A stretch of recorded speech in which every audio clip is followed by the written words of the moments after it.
Welcome back to the Out of Bounds podcast. I am Charlie Calieri alongside Gavin Williams. And today we'll be talking about something a little bit different. It's not NFL today, and we teased this a little bit in our NFL episode that was just recently released. Today we'll be talking about the NBA for this season, the 25-26 season, which kicked off last night as we're recording this, and the college football playoff and our potential bracket for that, and some potential predictions that might be coming towards the end of this episode. So starting off, Gav, first of all, how you doing?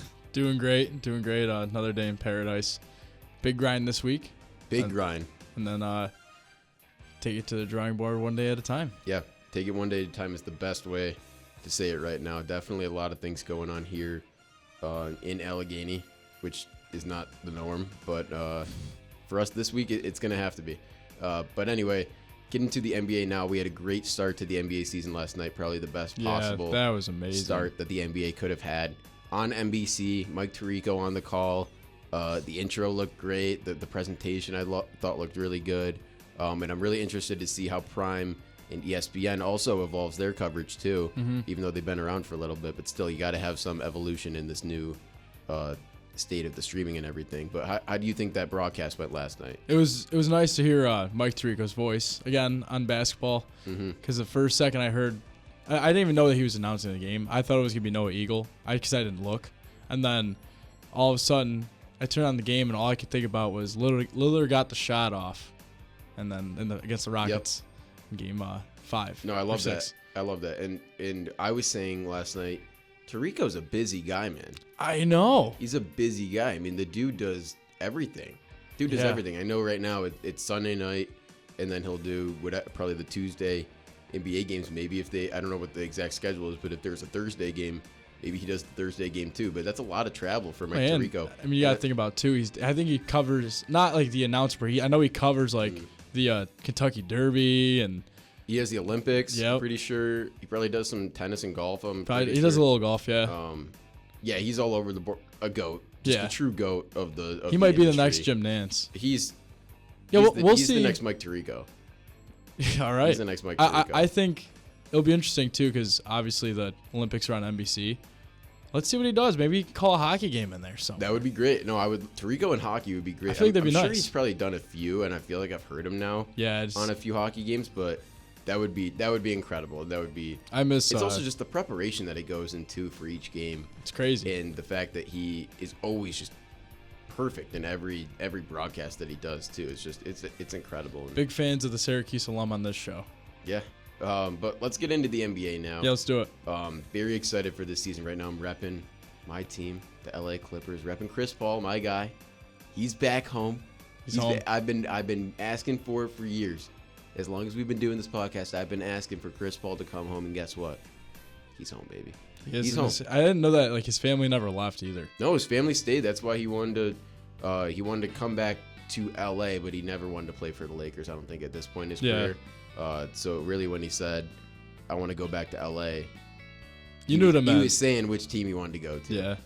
And I'm glad he's back. I know he's not going to be obviously as big of a role as he used to be on the team, but just having him back in the Clipper uniform and kind of mending that relationship. Not that it was bad or anything, because him and Ballmer were always still pretty close, but mending that organizational relationship, I guess, from where he was when he left. How it was kind of caused some tension, I guess, down the line with Blake and DJ, but at the same time, glad to have him back. Veteran leadership in that locker room, which has a lot of veteran leadership. But it does. We'll get into the Clippers in a little bit. We'll definitely get into your Celtics in a little bit. Let's start out East, though. Yep. At the top of the East, where usually we would see the Celtics as one of the first teams we talk about here, but probably not this year. Do you want to go top to bottom? Let's go. What do you want? Let's go bottom to top. Okay, yeah. Let's go bottom to top. I like bottom to top. At number 15, rolling in the rear, I got the Charlotte Hornets. Just did not make enough moves over the offseason for me to put them any higher. I see them being in a very similar spot as they were last year, right around this. And I just don't think that LaMelo Ball's that guy anymore. I just don't really think I have a lot of faith in him. So I have the Hornets at 15. I do not have the Hornets at 15. I have the Brooklyn Nets. And I think this is the easiest pick that I had for the whole thing. They're going to be absolutely garbage this year. Absolutely garbage. Their best player is Michael Porter Jr., who was just the third best player on another team. Obviously, they still have Cam Thomas on the team, and that they had a lot of tension once again with him this offseason in the contract disputes that were going on there. And then they drafted 4 or 5 guys in the draft who are all going to be rotational players for them this year. So you have 5 guys in the rotation, which are rookies. It's not the worst thing in the world because obviously this year they're not planning on, going to win an NBA championship, but the development's going to be a really cool thing for the Nets. But development's not a good, doesn't clash well with winning. So they're going to be 15 for me. All right. We got 14 next. I have the Toronto Raptors.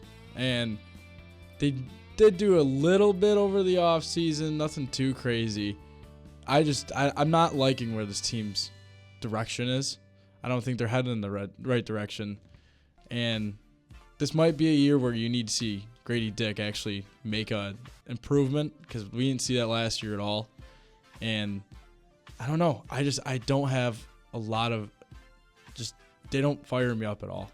And they low-key fire me up. I'll get into them in a minute. I think I have my 12 through 15 are interchangeable. You could put any of these teams wherever. But, yeah, I'm just going to throw Raptors at 14. All right. Yeah, that's fair. Yeah, I agree. I feel like the bottom of the East you can always interchange, especially with the teams that are how the teams are set up this year, how it's all kind of just jumbled around, and it's so a lot of uncertainty with a lot of teams, and I think that's a good word for this season and for the Eastern Conference especially. It's uncertain, a lot of uncertain injuries, a lot of uncertain players that could break out, a lot of uncertain teams. I got the Wizards at 14. I don't think that they can really improve much from last year. I know they brought in like CJ McCollum and whatever, but it's CJ McCollum at this point in his career. He's still probably a good player, but I don't think that's going to be a move to help them really push the needle forward. So I got them at 14. But good development year once again. Yeah, every reason you just said for 14 is why I have the Wizards at 13. So I'm not going to really add too much to it because you said it perfectly. 13, I have the Heat, and I was saying this to Gav. I have these ranked in tiers, and the Heat are on their own tier. I don't see them going above 13. I don't see them going below 13. I think they're perfectly where they're at right now. I don't think big three of, that's my guy, but Norman Powell, Bam Adebayo, and Tyler Hero is not a good combination of players. They're all good individual players, but I think collectively they do not mesh well, especially Hero and Norm. They're both shot chuckers. Bam likes to shoot a lot for a center, and they all have high usage rates and want to have high usage rates. So I think for all those reasons, Coach Spo is going to have a tough season down in South Beach. We got 12 number next. I have the Brooklyn Nets. And I know you had them all the way down. Yeah, I want to know why you have them 12. I think they're the worst team in the league by far. I don't know. I get a different kind of energy from the Brooklyn Nets. I feel like they just doesn't really matter what team they have except for the Kyrie team with KD and James. I think all the other teams, they at least like being with each other. And they at least like to play with each other. That's fair.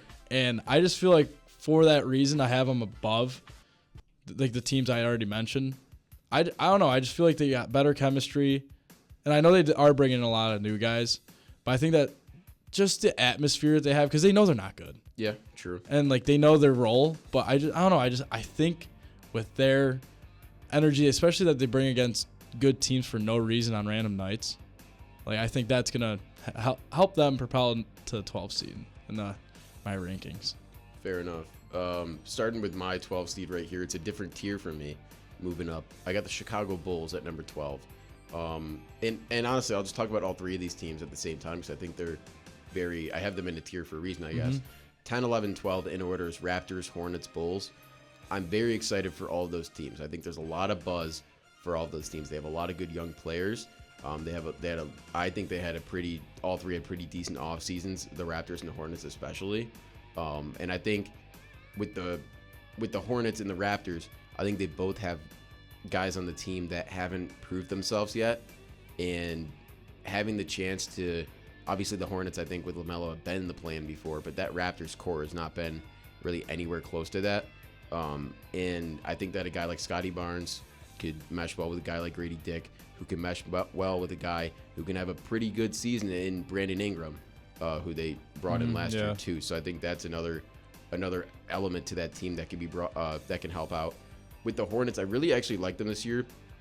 it's for a weird reason, but I like Colin Sexton coming in there and helping that team. And they also brought in Yusuf Nurkic, so two like veteran at this point in their career, veteran guys who kind of just need a new start.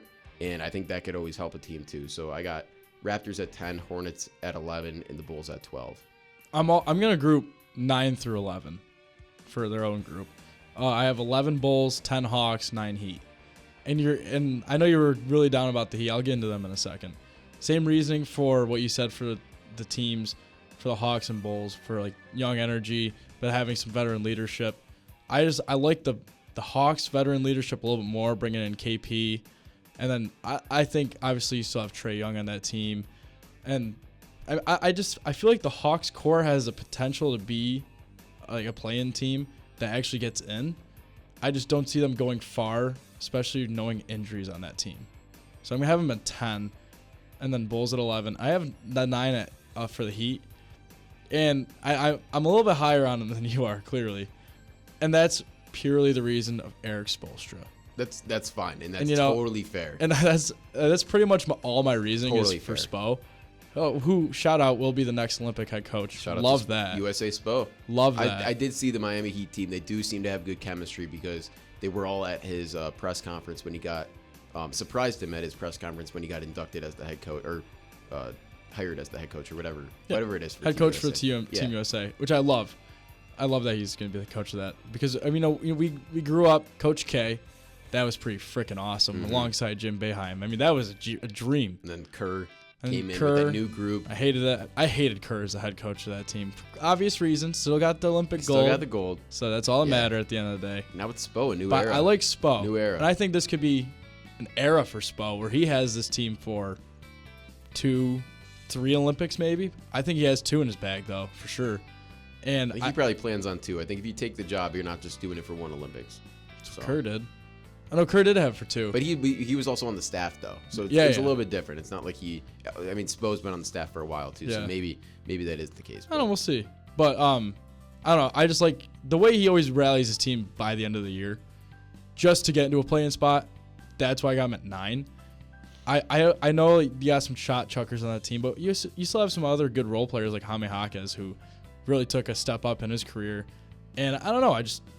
I have a good feeling them at 9 because I feel like they're always in that play-in. So I'm gonna put them right in the middle of that play-in at 9. They're always right in that play-in. You're right. I obviously have them out this year, and the rest of my play-in teams I already said number 10 is the Raptors, but I think the team that they're going to be playing in the play-in is the Philadelphia 76ers, who start my next tier up here, and I call this the uncertain injured tier because obviously with the Sixers last year it was all just injuries. Yeah. Paul George, Joel Embiid, the list goes on for that team. They were playing with a lot of the Delaware Bluecoats were very relevant for the 76ers last year, but I think it's going to be a little bit more of a healthy season. Like you said, Jerry McCain coming back too. That's going to be huge, seeing full year of him. Oh, wait, I don't know if he's fully back. I think he did get injured in practice this offseason.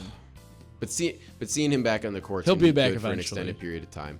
But I have them at 9. I think that's a perfect slot for them. And 7 and 8 can be interchangeable for me. I have the Pacers and the Celtics. Yeah. Obviously, the best player for both of those teams is going to be out for potentially the whole season. Majority, if not the whole season. Majority, if not the whole season. And I think both those teams obviously have still the pieces. Both teams making the last 2 Eastern Conference champions right there, making the finals recently. They still have all the pieces in place. Guys coming back. The thing with the Pacers, though, they have the elevated experience here, but they lost Miles Turner. That was a big loss. I still have them ahead of the Celtics, though, because they lost their center as well. They did? In KP. Yeah. So both centers. Yeah, so I think it everything evens out a little bit there. And Cornette, too. Yeah, so and Horford. And Horford. Yeah, wow. Everything evens out there, I think, but I still think the Celtics have a pretty solid enough year to get into that first play-in game. Not saying they're going to win it. I think the Pacers would win that game, but I still think they would sneak in the playoffs as the 8th seed. I'm going to group the Celtics and the Pacers together, leaving the 76ers out. So I just mentioned the 76ers at 8. So did I mention the 76ers at 8 yet? No, you did not. Oh, so I got 76ers at 8. I also agree that it'll be a healthier year. Hopefully for them. I mean, they can't really catch a break. We'll see. So I have this also in the same tier, but 6 through 8 instead of what you said 7 through 9 was yours? 7 through 9, yeah. So mine's the same exact tier, different order. So I have Sixers at 8, Pacers at 7, Celtics at 6. So with this, it really comes with. Sorry, just banged my elbow on the table right there. You good, man? Yeah, That no, sounded yeah, like a little it funny hurt. bone right Wow. there. So Battle through. So Sixers at 8, just because I want to see what they can do. I mean, I feel like we didn't see a lot of Paul George last year. We saw a lot of Tyrese Maxey, which I think that's the reason why I have them at 8 instead of 9, 10, or below. And then obviously you still have Joel Embiid, who was an MVP when he was fully healthy. Then you have the Pacers and the Celtics, 6 and 7. And for this, it's pretty much the same exact reason you have. The reason why I am going to put the Celtics at 6 is because of coaching. But I'm not saying the Pacers are bad. Like they're not badly coached. They are they have a great coach. And Rick? Rick Carlisle, yeah. And I just think that there are two different pieces that bring stuff to the team. You have Tyrese Halliburton and you have Jason Tatum. And I think the Pacers are worse without Halliburton than the Celtics are without Tatum. Just because the Celtics, I know they had a crazy offseason. That's fair. And they got rid of a lot of guys. But you still have a main guy in Jaylen Brown. You still have Derek White. That's two right there. Where I think I struggle with the Celtics, though, is the depth. Yeah, no, and yeah, I think that you're relying a lot on a Hugo Gonzalez or a Neemias Queta, right? Neemias Queta, yeah. Neemias Queta. Like, I think you're relying on those guys a little bit too much. Maybe they're way better than what I think they are. You're also relying on a PP, like a guy like that, like to really take an elevated role. And I'm not saying they can't do it, but I think that the Pacers guys have already proven that they can do it, I guess. Maybe just because I've seen them more in the playoff and it's more just fresh in my mind. But at the same time, I feel like with those, that depth is questioning me a little bit. Yeah, and that's why I definitely understand too. But I think because I get to see that depth a lot is where I put them ahead. It's still good depth, though. It's way better than most teams. So. Yeah, I think Neemias Queta, I want him to get way more playing time for the past 2 years, honestly. I thought that he truly could have been our backup center, who now has to take a big starting role. And then we brought in some guys like Chris Boucher, who I think that we're sleeping on him a lot. And I think Anthony Simons, he's a great pickup that nobody's really talking about still. He'll be good, really good bench option, I feel like. And I think Peyton Pritchard, I want him to be the starting point guard. And this is the perfect season to give him that role. And you still have Derek White at the 2, you got JB at the 3. I mean, I think just I like our depth, even though it's not like years past. I think that the depth can help them get to the 6th seed where they avoid elimination. And specifically speaking, I mean, I think the last month of the season will be a big one because that's the estimated return of Jason Tatum. Yeah, it's all pushed to the last month, obviously for obvious reasons for the playoff push. But in your case, that'll be a nice boost if you guys are, after the All-Star break, kind of getting rolling a little bit and your best player comes back. That's pretty exciting right there. So I think purely for the last month, I have them finishing ahead because there's no timeline on Halliburton. He's done. Yeah, he's out done. for the season. I mean, he's probably done for. Yeah, you would think last game of the season, worst injury you could probably JT have. had a whole month on him. Right. And not only did he have a full month, but he's got a different energy of getting back. I mean, who knows? This. Maybe Halliburton. I don't know if they would rush him back in the playoffs. I mean, obviously that's a guy that you would be fine with just plugging him in the playoffs, but it would probably have to be in the second round or third round for Halliburton to get back. I agree. So, but seeing what Jason Tatum's already doing already, I think that he will be back this season. I mean, he's already dunking. I mean, that's crazy. That's great. So yeah, that's my 6 and 7. Moving up to my 6th seed right here is why we were a little bit off. I had the Atlanta Hawks right there, and I really believe in the Atlanta Hawks. I love the season that they had last year with the development wise of guys like Jalen Johnson, a guy like Dyson Daniels really stepping up last year, and then adding in pieces like, I mean, even with a bad year from DeJounte Murray and always a solid year from Trae Young, but bringing in a guy like Kristaps Porzingis, I think a fresh start for him on a team where he can once again take an elevated role more than the Celtics, not be as much of a team player. That might help him at this point in his career. I think he's fairly healthy right now, probably the most healthy he's been in a while since his first year with the Celtics. Yeah, so I mean, he's hopefully going to be pretty healthy, and I think that team with the teams below him, they're healthier.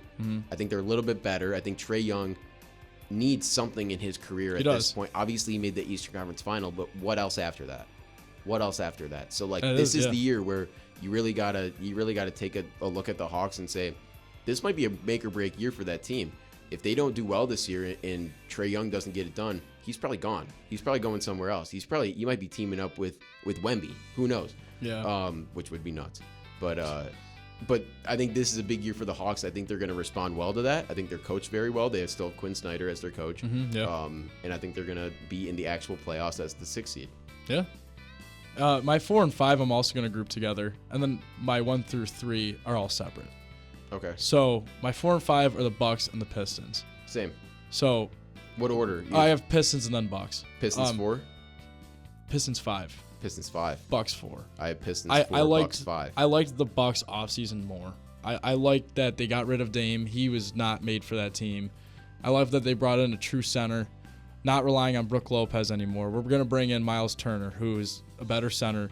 He is. I want to hear some Brook Lopez disrespect. No, I'm not. I'm kidding. It's my guy now. But it's my guy. I love what Miles Turner can do to spread the floor out, especially when you have someone like Giannis on your team who can also spread the floor out.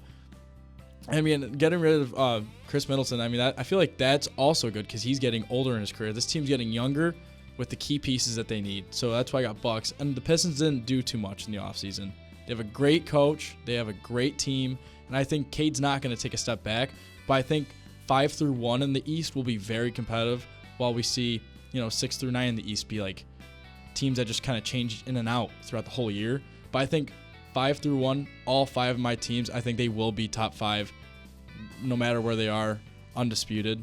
And then 6 through 9 will be where the East get interesting. So that's what I like the Bucks, obviously. I like them at 5. It's kind of the similar situation for me.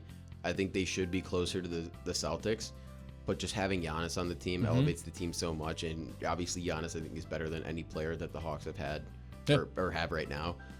But I have the Pistons above the Bucks because you said they didn't have a great offseason. I'm going to slightly disagree with you on that. They brought back Malik Beasley, who was one of the best free agents of the offseason. He had a great season last year, was one of the reasons why they were so good last year and where they were as the 6th seed last year in the playoffs. And then they traded away Dennis Schroeder, who's an older guy. They traded him to the Kings, got some picks back. With one of those picks, they ended up getting Chaz Lanier from Tennessee. If you remember Chaz Lanier from last year, I'm not saying he's going to play much this year, but he's the sneaky guy in that Pistons rotation that could be at the bottom and really create a spark plug for that team. What I really like about this team, though, that they added Karis LeVert and they added Duncan Robinson.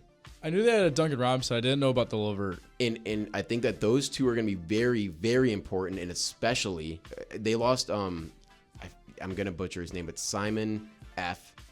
I think it's Fineto or something. It's not Fineto, but it's something like that. He's an Italian guy. I think they lost him, and he was one of the best shooters last year statistically. Bring in a guy that's just as equally good with more experience, who needs a better opportunity and a new opportunity. Going back to Michigan, Duncan Robinson, I think he'll be pretty comfortable there as he was in college. I think that's going to be a good fit for all of them, and I think that's going to propel the Pistons with, obviously Durant, Cunningham, Stewart, all those guys that they already have. That'll propel them into a top 4 seed, I think. And maybe I might be talking myself into them being a top 3 seed. Yeah. Because right now my 3 seed for the East is the Orlando Magic, who I really like. The Orlando Magic. Hey.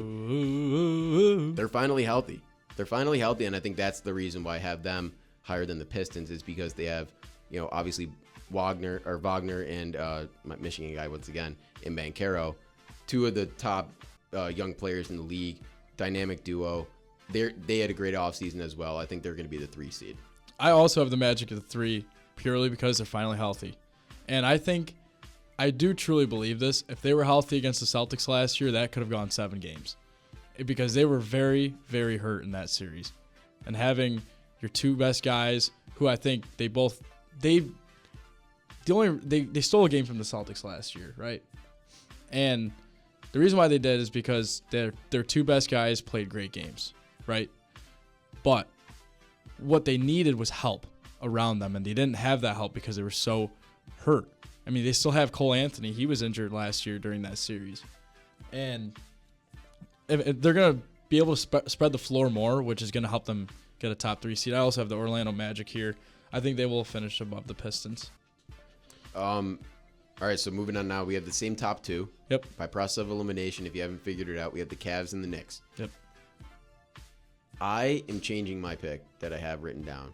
I have the Cavs at 1 and the Knicks at 2 written down, but I'm changing it. I'm putting the Knicks at 1. Okay.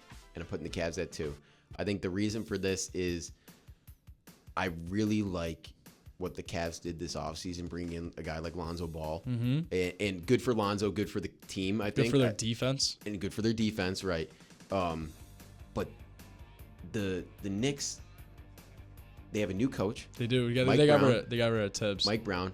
I think he obviously 2 years ago won Coach of the Year with the Sacramento Kings. And then also they brought in Jordan Clarkson and Gershon Yabusele. I think those are two really... That's my guy. Yabusele is a Celtics legend. Two really good pieces right there that help that back end of that rotation. Obviously, if their starters are all healthy, they're going to be one of the best teams, if not maybe the best team in the league. I think the Knicks take the 1, and I think I just slowly changed my mind over that. It's going to be a huge year for the Cavs. A lot of those second apron, first apron salary issues are going to be in play for them next season. They're going to have to probably get rid of one of their core pieces just based on the money and how it works out in their contracts and how it times up. But that'll be something interesting to look at for during the season, because maybe the Cavs, if they're a team that is really struggling, I don't see it, but if they're a team that is struggling, maybe somebody gets hurt and they end up maybe at the 4 or 5 seed around the trade deadline, maybe they ship off one of the guys that they don't want to see in their future. Maybe they ship off a Jared Allen so they can pay a Mitchell, Garland, Mobley big 3. Yeah. I don't know, but the Thunder made it work, so I'm sure the Cavs can make it work. So, speaking of the Thunder, you want to move on to the... I have to give my top 2. I forgot. So we have the Knicks. You're keeping your 2? I'm keeping my 2. I have Knicks at 2, and I have Cavs at 1. And there's a reason why I'm going to put the Cavs at 1. So, obviously, both these teams are going to be very great this season. It's going to be these top 2 teams. I don't think it's going to be any 2 unless injuries absolutely devastate these teams. And I'm going to put the Cavs at 1, specifically because Mike Brown is a great coach, but it's tough to get used to a new coach. It really is. And I also think... I think that's a guy, though, that's easy. No, he is, yeah. And especially for that. That's why I have him team. at 2. Okay, yeah. And the thing that... They're going to have to find a whole new identity for their team, though, because Mike Brown likes playing more team ball. He likes getting guys rotations. When they're not used to that, they're used to playing 40 minutes a game. Their whole starting 5 played. I don't think they really stepped off the court in the playoffs. And that's something that's completely different for the Cavs. They know how to play team ball. They know how to get rotations in there. I think purely based off coaching and experience, I'm going to take the Cavs at the 1 seed and the Knicks at 2, getting used to a new brand of New York Knicks basketball. So now we will move on to who we were both going to say the Thunder number 1. Yeah, Thunder number 1, but let's start back at the bottom for the Western Conference. I'm pretty sure we had the same bottom 5. Okay. Maybe not in the same order, but we had the same bottom 5. So let's just run through that right now. Yeah. The teams that are not going to be in the Western Conference play-in at least or playoffs. And for me, I got the 15 seed. I got the Utah Jazz. I also do. The 14 seed, I have the Phoenix Suns. I also do. 13 seed, I have the Portland Trail Blazers. I do too, but I'm excited for when they get Damian Lillard back. And I think we swapped 11 and 12. I have the Pelicans at 11. You have the Pelicans at 12. I do. I have the Kings at 11, Kings at 12. You have the Kings at 11. Yep. The reason why I'm putting the the Kings above the Pelicans, I love that signing from Russell Westbrook, and I think that is going to bring them from a 12 to an 11 seed. I like that too. I just think that the Pelicans, I think this is a year where they are competitive with the team that I have in 10th place here the whole season, and they slowly at the end of the season just fall off. Okay. And I don't think that the Kings, obviously they still have a lot of talent on that team. The team just can't shoot. They have nobody on the team that can shoot on the perimeter. And that's why I think getting rid of Mike Brown was the worst decision for that franchise, because he was the guy who let them light the beam once again. And I hated that move of firing him. It was too early. They were the 4 seed, man. They were the 4 seed. They were the 4 seed. They just had to believe in the process for Mike Brown. They didn't. And I think that the Knicks are going to love that process from Mike Brown. Obviously, I think a lot of the salary stuff didn't help with that. Like, Fox wanted a huge deal. At the time with the team that they had, they really couldn't give it to him, especially with getting or wanting a guy like a Zach LaVine, which I'm not sure why they really wanted to pair him with Sabonis, because it's weird to say, but they kind of play. I don't want to say they play like similarly, because they don't play at all, but like they just both really can't shoot. Like Yeah. Sabonis used to be able to shoot like way better than he can now, but I think people have really figured his game out. Yeah. Unfortunately It's for him. predictable kind of game. Unfortunately, don't want to throw shade on him. But Adding a guy like DeMar DeRozan in there too, he is a mid-range specialist. That's what he is in his career. So I don't see him taking that step back, literally and figuratively. Yeah. To take that 3-pointer, but yeah, we both have them missing the playoffs and missing the play-in general, which is a terrible season for the Pelicans and the Kings. I think are both teams, and maybe even the Blazers want to be teams that are competitive, but as you'll see, the top 10 teams are just far and away better than the bottom 5. Yeah. Starting right here with mine. At number 10, I got the Memphis Grizzlies, and I know you don't have the Grizzlies there, but I have them lower on this list just because they lose Desmond Bane. That's another thing we didn't even talk about with the Magic here. Yeah, that's very true. That's going to be huge. But losing Desmond Bane is going to be even bigger, I think, for the Grizzlies. They need a full healthy season of John Morant. They need a full healthy season of Jaren Jackson. And they need those guys to play some of their best ball of their careers. Yeah. So I think that's going to be maybe not the ceiling for the Grizzlies, but it's going to be pretty damn close, honestly. Yeah. So I think they'll be in that second 9-10 playing game, no matter where it shakes out. But I think they'll be in there. I'm actually going to throw my 8 through 10 in the same category. Okay. Because I think these teams can be interchanged. I'll throw my 7 through 10 after that. Okay. Yeah, because I group 7 and 6 together. So I'm going to have my 10 seed be the Spurs. I want a little bit more experience, but I do have a lot of faith that they could even get into the playoffs this year, even if they are the 10 seed. Because we all know this, the West is crazy. Whether you're a 10 seed, you're still fighting for a playoff spot, and you could surprise a 1 seed too. Once again, there's a huge difference between being the 10 seed in the West and the 10 seed in the East. Completely different. 10 seed in the East, you're just playing to get in. 10 seed in the West, you're thinking we can get in, we can make some noise. Get in, we could potentially upset a team. I mean, there's a chance there. So I just want to see a little bit more. Not out of Wemby, because he has shown me a lot. I need to see more out of the rest of that team, especially losing Chris Paul, which was actually, I thought, was a pretty decent piece for that team. I want to see De'Aaron Fox make that jump that he wants. And for him not making that jump yet, that's why I have them at 10. That's totally fair. 9, I have the Grizzlies. I do think John Morant will take that step up that De'Aaron Fox won't take. So purely because of that, I'm going to put them at the 9. And then the 8, I have the Mavericks. I know losing Luka was tough last year, but they brought in the number 1 prospect, the number 1 Cooper Flag, the main event. And I think that this guy's already NBA ready. I think he showed it when he was 18 years old playing in the USA basketball training for the Olympics. He was balling out against NBA guys, and he wasn't even in college yet. So now that he got a full year of college, now that he's accompanied by some great players like Kyrie Irving and like Anthony Davis, who both are looking to be healthy, I just have a good feeling about this Maverick team.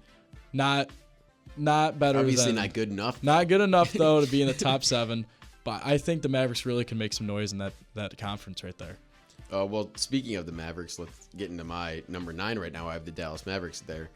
I don't know about this team.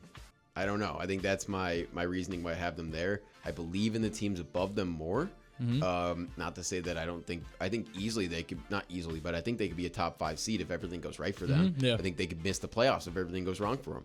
I think they're a team that I just have really no clue. They're like a better version of the Sixers out west. Okay. It's like they obviously Kyrie and AD both coming off injuries from last season, still kind of dealing with those a little bit too. And then you have that young guy, a Maxey kind of Flag. I know they're not the same, but you see the comparison here. I don't see them really doing anything that crazy unless they're all healthy and playing their best ball, especially with Flag as a rookie. They need to figure some stuff out first. I think it's going to take about a month or 2 for him to really get his feet wet and really get comfortable. I think that'll be enough in the West to really push them back in the standings, and it'll be tough for them to really push back towards the end of the season. So I think they're going to start slow, which is my reason basically for having them lower than. I also have a guy for the Mavericks I think is going to take a leap this year, who he took a leap a couple years ago when they made it to the finals, but he did not take that leap last year, and that's Derek Lively. And I think that this guy, hurt last year. He was hurt, exactly. So I think having Derek Lively back also is going to help them be, for my reason, the 8 seed. But who's your 8 seed? My 8 seed's the Warriors. And I know this might be an unpopular opinion. If you haven't figured it out, I have the Spurs at 7, and I have the Warriors at 8. And you might be asking me, why do you have the Spurs above the Warriors? I think that they're just going to be better. Yeah. I think what I saw last night out of the Warriors, obviously, Draymond Green getting attacked in the first 7 minutes of the game is pretty hilarious. It was. I just think they're too old. I get it. They have Steph. They have Jimmy. They have all these Hall of Famers. I get it. They have Steve Kerr.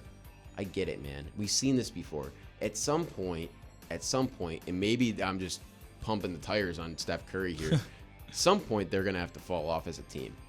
And I know Podziemski's due for a good year. They're all going to be due for a good year. But something's going to go wrong with that team, especially in a competitive West. I think that they don't match up well against a lot of teams. There's a lot of tall, very big centers in the West. I don't think they can match up with a lot of them. Even a guy like Zoo, I don't think they can really match up with him. And if you can't match up with a guy like Zubac, who is a top 5, I think, center in the West at least. At least probably top 3 center in the West. But I think if you can't match up with a guy like that, there's no way you can be a competitive team. And he definitely can't match up with the guy who I have at number 7 in the Spurs and Wemby. Mm-hmm. That team is way too quick for the Warriors, especially. There's no way that they'd be able to keep up with them. Definitely why I have them higher than them.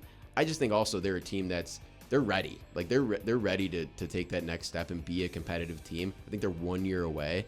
We need to see a full season of Wemby, I think. I agree. 100%. Obviously, last year it was supposed to be what this year's is, but he got derailed with the blood clot. But obviously, a full season from him this year would just be a perfect storm. And I think any year that he's healthy, he's a guy that carries his team at the minimum to the 7th seed in whatever conference he's going to be in. Yeah.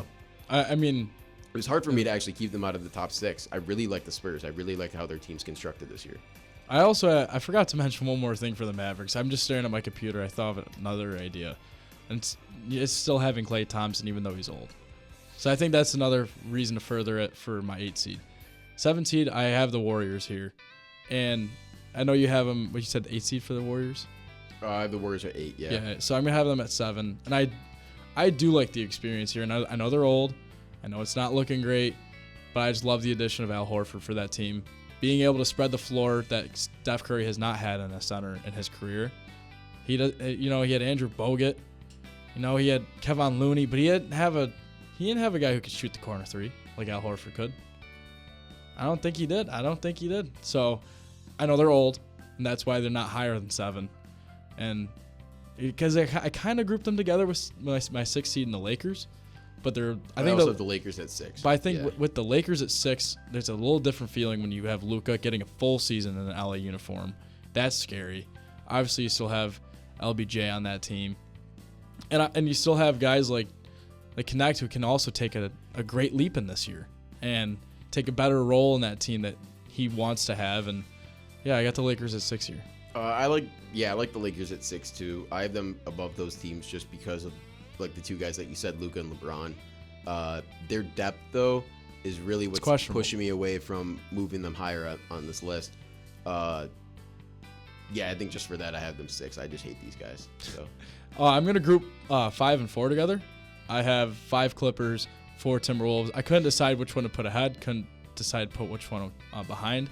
I did go with Timberwolves, though, because of age compared to the Clippers. The Clippers are pretty old this season. I loved their offseason, though. I mean, I don't think that getting old was a bad thing for them. I think that it was a good thing, especially bringing in guys like Bradley Beal, who's coming off a bad year. Getting him, this is what I love to say: you buy him low, you sell him high. We got him on. He led the league in scoring 3, and I'm gonna get into it, but he led the league in scoring 3 years ago, and we signed him for basically a veteran minimum. Oh yeah, that's what I'm saying: buying low, selling high. Where do you find that? You just really can't. I love bringing Bradley Beal into this team that's hungry to actually make a real push in the playoffs.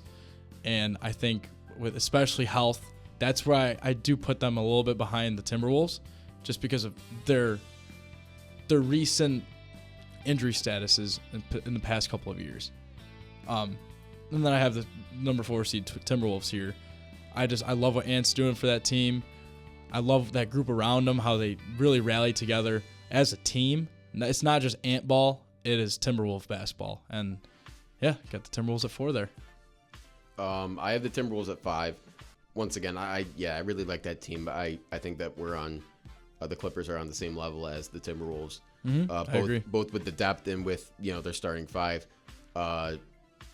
It all comes down to Ant, honestly. It does. With that team. I feel like outside of him, their team is not that great this year.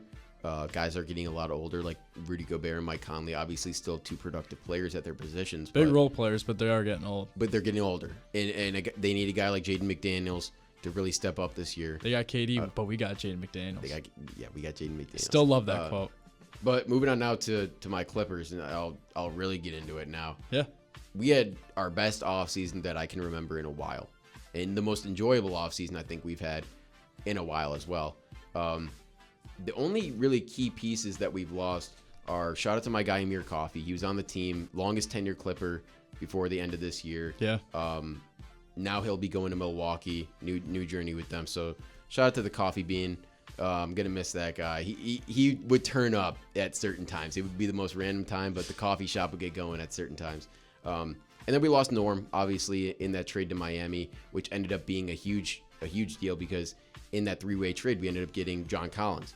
So kind of a positional need there, especially with the rumors that were going on with Chris Paul at the time. Ended up getting Chris Paul, which was great. Also lost Ben Simmons too. That's a little side thing right there. That's just a little bench piece. Where did he go? He's still a free agent, so he's still out there. Yeah. And then I was not high on our draft pick, Yannick Cody Niederhauser, when we drafted him 30th overall. But he's tough. He's tough. From Penn State, Nittany Lion. That is a amazing name. Conan Niederhauser, the longest name, I think last name in the NBA right now. He might be longer than Gilgeous-Alexander. Not sure, but he might be longer. He's gonna be tough. I was not happy when we drafted him because I wanted what was his name? I forgot. I think it was I forgot who it was. Whoever it was. Do you know where he went to school? I think it wasn't Condon from Florida. It was somebody else. But it's a moot point. Whatever. Okay. Whatever. I like Yanni. Yeah. So I like him. We added Brook Lopez. We added Bradley Beal, like you said. That's a great offseason right there. Obviously, it's some older guys, but a guy like John Collins too. He was just the second best player in Atlanta 2 years ago. He was. And now he's going to be a rotational piece for us. I mean, that's pretty solid too. Obviously, I think the biggest move of the offseason was re-signing James Harden. I think if you lose him, you don't do anything this year. We re-signed Nick Batum as well. That's a little side piece, but re-signing James Harden was just huge for this team. It is. Really excited for the game tonight against the Jazz. That were first game of the night as we're recording this. Very excited for that. Just excited for the season. I think there's a lot of juice behind this team. It's a 2-year window. We know that. I think that's the great thing too, is that we have our contracts. Lawrence Frank did this great, our GM, set it up great where we have 2 years. We know our window with Kawhi, Harden, Zoo's on a little bit longer of a deal, but he'll still be around, and Bradley Beal on a 2-year deal as well. We got a 2-year window with these guys, and if it doesn't get done this year, it's got to get done next year. Mm-hmm. But I like knowing that we have a little bit of insurance, knowing that we have 2 years with some of these guys, and just a 2-year quote championship window, and it could obviously extend past that. But this is a good group right here, and I could really see this team in the playoffs doing well, because it's a lot of guys too who collectively have not done much in the playoffs. Bradley Beal is not known for being a playoff guy. Harden, as much as I love the guy, he doesn't really show up when it really matters in the playoffs. Like Game 7 last year was not one of his. Game 6 was great. Game 7 was not great. Chris Paul, we know the story there with Chris Paul. He's just gotten short a few times. Kawhi can get it done. That's the key, obviously. And Zubac, too, adding him in there. So a lot of guys that just want to win together. Kawhi, I think, is the only guy on this team, maybe besides a Brook Lopez, that's won a championship. But even a guy like Brook Lopez, he's still looking for more in his career. Coming to LA, he's going to be a good piece for us too. He might not even play as much as people think he will, but he's a great. We've been lacking that backup center for a while, ever since Hartenstein left, I guess, and he wasn't even that great for us, and then turned into be max player for the OKC Thunder. So yeah, I'm excited for this team. Ty Lue got the boys rolling, and I think we're going to end up with the 4 seed. If at the minimum, I think we're the 4 seed if we're all healthy. All right, we got the 3 seed. I have the Denver Nuggets here. Me too. I think we have the same top 3. I'm pretty yeah, sure. So we have Nuggets, Rockets, and then Thunder at number 1. So specifically with the Nuggets at 3, I think I'm going to put them behind these other 2. I think there's a little bit different. They had a busy offseason, but I love bringing in Bruce Brown once again. That's a great piece that they should have never let go in years past. Yeah, that was weird to let him go. Yeah. And I think something I'm going to take away from the Nuggets that I'm not going to take away from the other 2 is coaching. And I think that's what separates the 3 from the 2 and 1. Is, I don't know. I still didn't like getting rid of Michael Malone. Week before the playoffs started, wasn't a big fan of that either. We're comparing 2 other guys like Ime Udoka. And I mean, I don't know. I obviously you still have Jokic, you still have Jamal Murray, so you can't leave that out of the conversation. I just don't think that they are where they've been past years. Past years, I put them at number 1. Yeah. This isn't the number 1 season for the Denver Nuggets. And the Rockets at 2. I love the way they played last night. Love seeing KD in a Rockets uniform. Love seeing Clint Capella back in a Rockets uniform. Yes, love that last night. That was amazing. great. Yeah, that was great. I love seeing Sengun, the leap he took in just one game last night. He was their main option. The last seconds are going down. How about Amen Thompson? Yeah, I mean, he primary took ball handler for the team. I mean, who would have saw that coming last year? And the tallest NBA lineup in starting. That's pretty cool. History or something like that. That's pretty cool. Yeah, I loved seeing the Rockets really get. They were trying to spoil a night, and they didn't. But hey, pushing that team to 2 overtimes, who almost brought everybody back. And I don't know what that. No J-Dub though for the Thunder. Yeah, which is crazy that they were without arguably their second best player. Yeah. And Chet Holmgren had a game last night did. too. So yeah, like Gav was saying, I got Nuggets at 3, just for the sake of. I think that honestly, if you look from top to bottom and you look at the 15 guys on each roster, I think the Clippers have a top 3 team in the league. Mm-hmm. But I don't think they have a top 3 team in the West, because I think that just the stars on those teams elevate the team outweigh just a little it. bit more. Obviously, a guy like Jokic, that team together, if they lose Jokic, they're out of the playoffs. Yeah, they're out of the playoffs. Yeah, I mean, completely. I don't think anybody can dispute that. But if Jokic is there, they're a top 3 seed. Yep, it's insane. That's why to me he's the MVP every year. Yeah, because of I agree. How valuable he is to that team. Yeah. It goes in the word, obviously. And then the Rockets at 2. KD is going to be just an elite force for them, because last night even he wasn't touching the ball that much. No, like he's not their really their primary. The he's not even their primary like go-to. Obviously, some games he will be, but he doesn't need to be that primary go-to guy against a team like the Thunder, who they know they're going to be more physical. They don't want KD to, obviously, first game of the season, have anything stupid happen, but that's going to be a cool dynamic to see what games KD kind of takes the front seat and what games he kind of lets Sengun and Thompson do their thing. Yeah. And then the Thunder at 1. I don't think we really need to explain it. No, you can't really explain it. I mean, you got literally that's the reincarnation of Kobe Bryant on your team, and I'll give him all that credit and Shea. And then you get a guy like Chet, who is honestly not comparable to any other star that we've really seen with his build. Yeah, very true. And it's kind of a newer build, I guess, with Wemby kind of being that lean frame. And KP, maybe KP's the guy that you compare Holmgren to. I don't know, but I think Holmgren still at this point in his career is a little bit better than Kristaps was.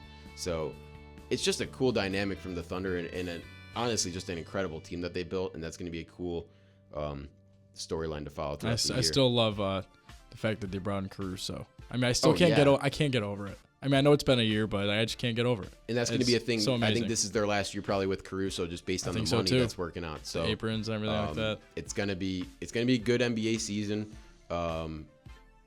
It's really excited for it. Let's switch chapters here. We got first chapter is NBA, second chapter a little bit shorter. We have college football. Yeah. And very exciting season. We've seen some teams go up, some teams go down. Especially like the Clemson Tigers going down, because now the ACC is wide open with Miami just losing. Maybe Georgia Tech could be the new favorite. Yeah. We see teams like Indiana. Absolutely. I mean, hey, Google him. He wins because they're winning right now. Signetti's been, and Mendoza's been unreal, the quarterback for Indiana. What does they call him? They call it Heisman Dona. Mm-hmm. Yep, that's his nickname right now. I love it, man. Yeah, I mean, it's been a great season of college football so far. Really exciting season. I think a lot of people were really nervous about NIL and all the things that would come. I think it's different, though, with every sport. I think it is, too. And I think that's what people have slowly learned. They all thought, it's going to be just kind of the same, like all the same programs are going to be great. Mm-hmm. But no, you can see how much it's affecting college basketball versus college football. Yeah, completely. Just because of the roster sizes, I think, are the big thing. But it's really leveling out the playing field in college football, at the very least. You see teams that you don't usually see before, which is pretty cool. Like a Georgia Tech or like an Indiana coming. Hayes King's been amazing for from. Georgia Tech. Or like a USF, a team like that. A lot of exciting teams this year. Mm-hmm. But let's get into it right now. I got conference championship predictions, predicted matchups. I guess, Gav, if you want to tell me the winner of the game that you think is going to happen. But these are the matchups that I think are going to happen in the Power 4 conferences in the conference championship. Starting with the Big Ten, I think obviously these two teams have been the best, and maybe not the teams that you expected to be there, with the Penn State looking pretty good this season. Oregon. Oregon obviously being in there, and then, Michigan's still there. Maybe next year, though. And then, but I think Ohio State and Indiana are the clear front runners to be the matchup in the conference championship game for the Big Ten. Any thoughts on that? I completely agree. And out of that game, for pure just talent, I would have Ohio State winning the Big Ten right there. Yeah, I would probably agree. SEC, moving on to that now. Familiar matchup that we see almost every year, Alabama versus Georgia. I think it happens again. I think a team like Texas A&M, they're ranked number 3 right now. I know that, but I think they lose their game to Texas. They still play Texas.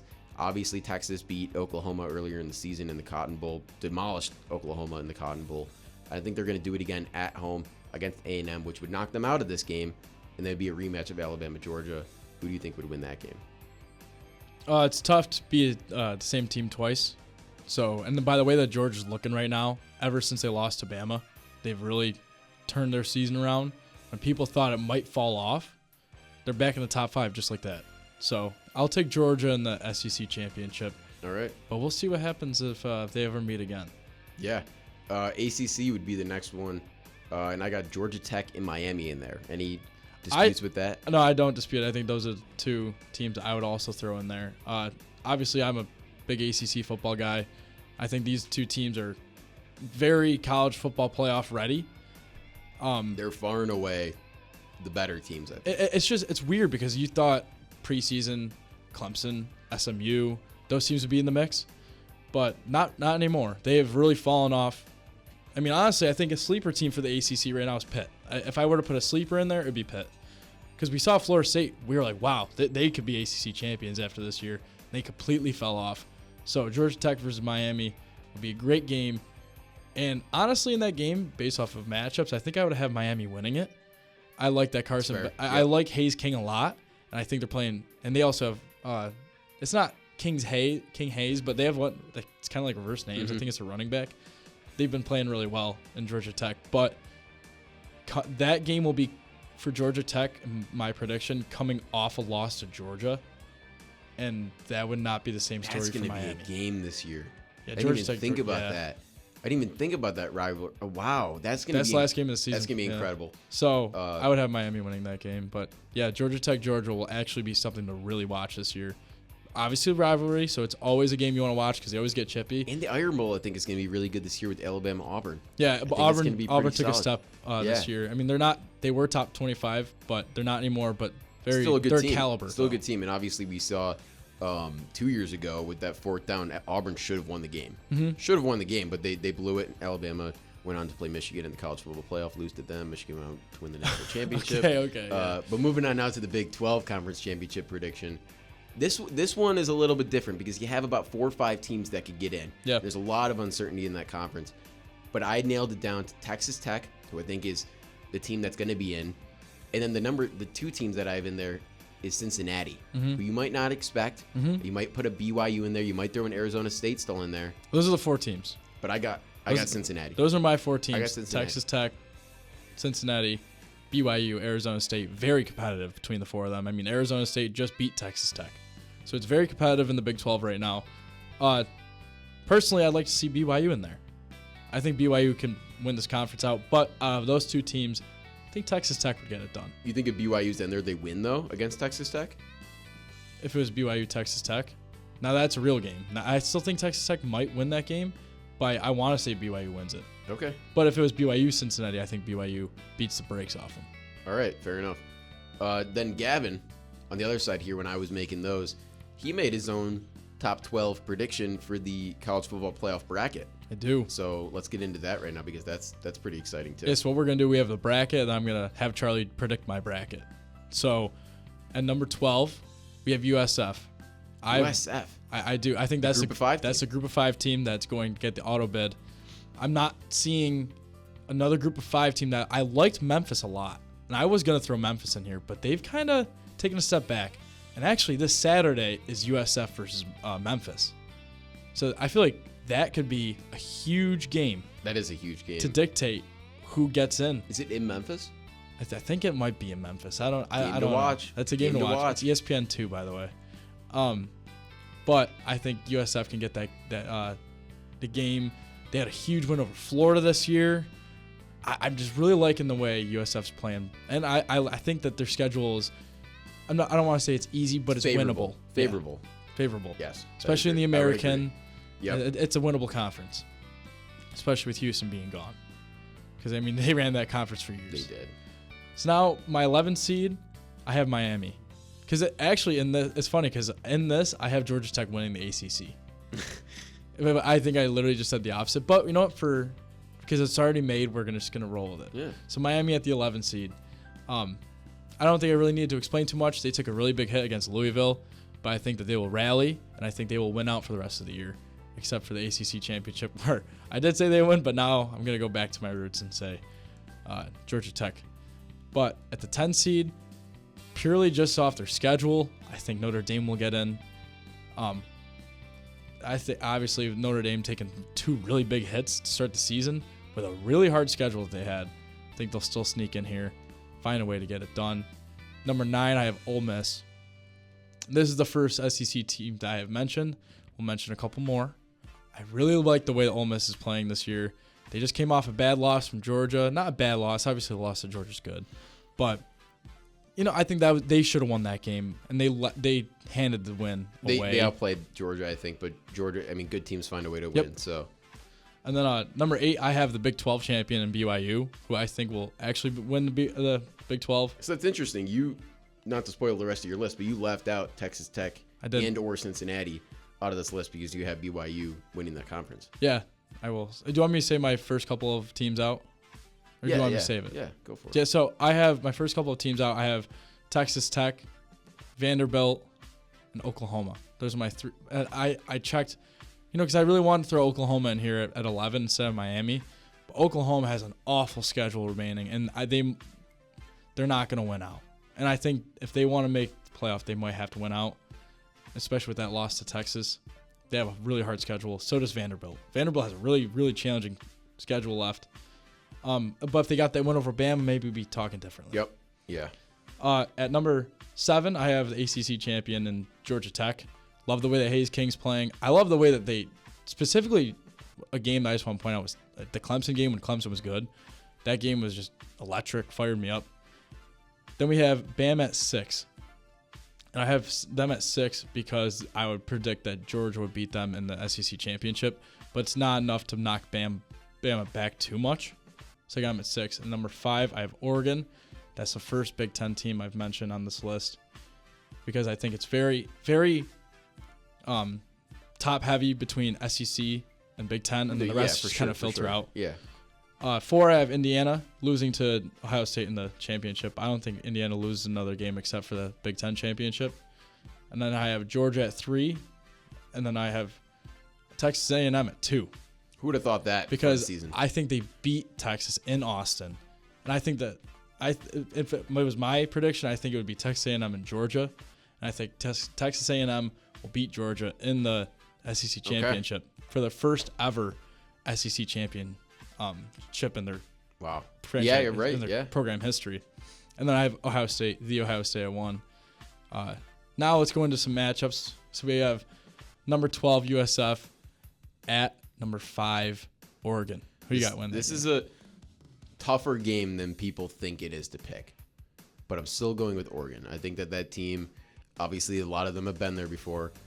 Coach has been there before, and they're just going to be playing at home. I think it's going to be a tough travel schedule for USF. They're going literally across the furthest point across the country they could possibly go, probably. Yeah. And I think Oregon takes that one. By the way, with all these matchups I have, I think all these could be great games. For sure. Because I know a couple of them last year weren't great games. I think all these have potential to be. And great you'll get games. the duds. You'll get the dud games in there. Happens. You'll get the good ones too. So my next matchup would be 11 Miami visiting Tuscaloosa, Alabama at 6 seed. I think Miami gets steamrolled in this game. Steamrolled. I think Carson Beck, they played against Carson Beck. That Kalen DeBoer knows how to game plan against him. It's true. I don't think that he is taking the season too seriously. Okay. I don't know. Obviously, that's tough for me to say from my perspective, but I think just taking the cop out of the money and going to Miami and not finishing out at Georgia was a little bit of an issue for me. And what is my main issue with NIL, I guess, is jumping ship too early. But I think his college career ends right here, and I think Bama sends him home. Sends him back into the UFL. All right. All right. We have a great matchup here. We have 10 seed. I actually hate Carson Beck. I do don't know too. why. I really do. I don't know why. I also hate Georgia, so that's why I'm glad. I don't think I hate Georgia. I just hate Carson Beck. I love Kirby Smart. I hate the rest of Georgia. It's fair. And then we have number 10 Notre Dame at number 7 Georgia Tech. This is a crazy environment that Notre Dame will play in, because if this does happen, it'll be Georgia Tech's first ever playoff appearance in their program history, whether it's the 4th team or the 12th team. So who would you have in this game? I have Notre Dame.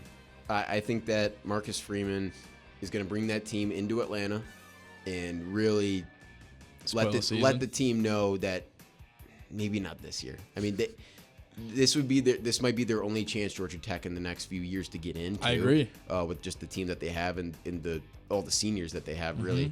But I think Notre Dame is just too experienced and too good. They made it to the national championship last year. Still have a lot of the guys returning. Obviously, a lot of roster turnover, but a lot of the same guys returning. And I still believe in that Notre Dame team. I think they take down Georgia Tech in that quarterfinal game. I think that game right there could be a Jeremiah Love legacy game where he just might run all over. That might be the game where that boosts his draft stock like it did for Eshin Jinty in the in the Mountain West Championship last year. That was kind of the game for obviously the whole season for Genty, but that was the game where people were really like, oh my God. And then the Penn State game, it was a little bit disappointing, which dropped it a little bit back. But yeah, Love could really raise whatever he wants in this game if he plays well on the road too. Yeah, so my next matchup right here, we have a 9 seed Ole Miss against an 8 seed BYU. I have Ole Miss. I just think you get a team like BYU in there with. I didn't even have them in the conference championship, so I think this is an easier pick for me. But at the same time, I think with all the things that need to go right for them, at the end, usually when everything goes right for you and you get to a point and you're like, all right, we made it. That's it. You made it.